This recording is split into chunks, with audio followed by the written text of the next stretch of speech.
Misfits, welcome back. And if you're new here, welcome. I am Shawnicorn of Shawnicorn Mindshift Coaching, a trauma recovery coach. I am certified health and life coach, trauma-informed care practitioner, and a therapeutic arts facilitator. And today is Mindshift Monday. This week's theme is compassion over criticism. And this is a big one. I first learned that being hard on myself wasn't helping me or heal or grow when I started getting coaching myself. I understood it in theory back then.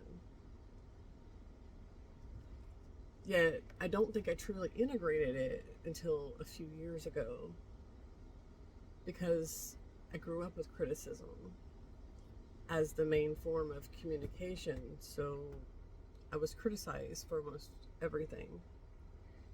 It was framed as motivation, as honesty, as help. In reality, it was just being mean. And criticism doesn't motivate. It breaks you down. Criticism feels gross in the body. It feels tight. It feels anxious. It puts your nervous system on edge. And when you grow up with that, you don't just hear it from others. You take their voices inside and you start doing it to yourself. That self-criticism made me more anxious, more overwhelmed, less capable of functioning. Not because I was incapable, but because criticism shuts down your system. Compassion feels completely different in the body. Compassion feels open. It feels relaxed. It feels supportive. And that's because compassion opens your heart and your mind, while criticism closes them. That's why compassion creates more capacity, clarity, and accountability than criticism ever did.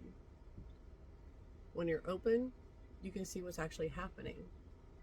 When you're closed, you're just bracing and surviving.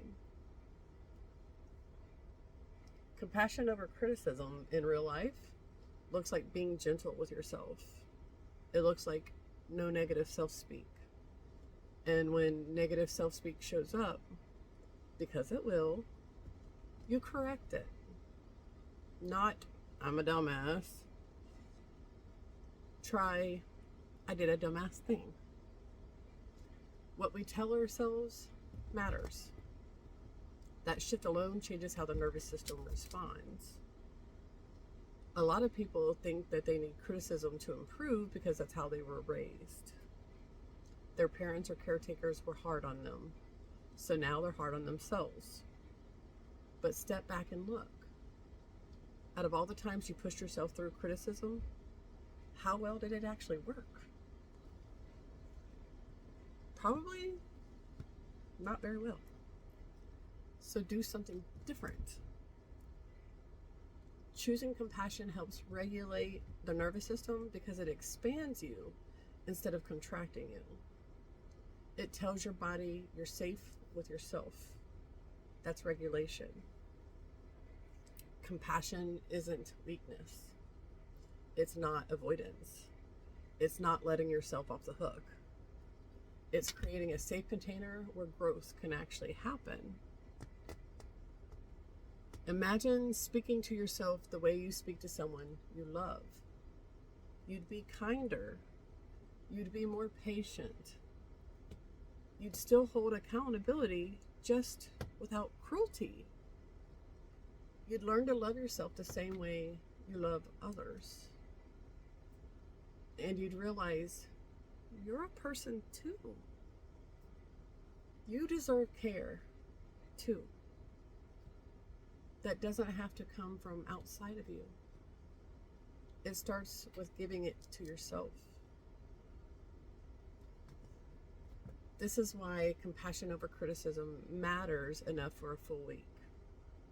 Because so many of us default to criticism And that criticism overwhelms us, dysregulates us, and shuts us down.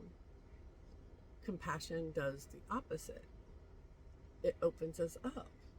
It creates space. It creates capacity. And that's what we'll be exploring all week.